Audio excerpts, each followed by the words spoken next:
seni katkol ödürleyer. Ösvelin saylap seçip aldım seni öz yanıma. Ornoştun sen söyün yarıma, aşık kalbamın törüne. Ya dillerde yalnız benim, bilyen mensiz yalnız senim. Ayrılık güneli ikimizim. Ah, ya dillerde yalnız benim, bilyen mensiz yalnız senim. Ayrılık güneli ikimizim. Geçen günlerim yatlayan, seni yanımda yoklayan. Ben bilin bağlı günlerim, gözledim hiç takmayan. Ah, geçen günlerim yatlayan, seni yanımda yoklayan. Ben bilin bağlı günlerim, gözledim hiç takmayan.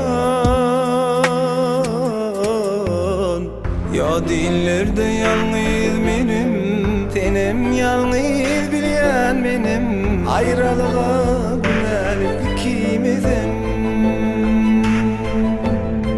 Ya dillerde yalnız benim, bilyen mensiz yalnız senim.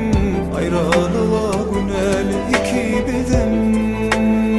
Ah, ayrılığa günel ikimizim.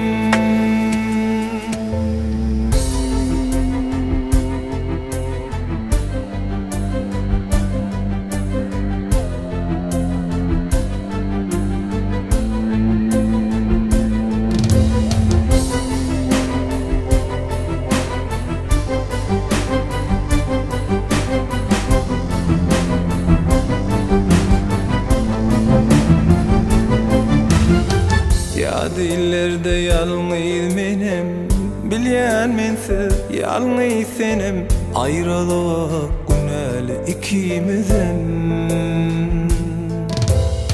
Ya dillerde yalnız benim, bilyen mensiz yalnız senim. Ayrılık güneli ikimizim.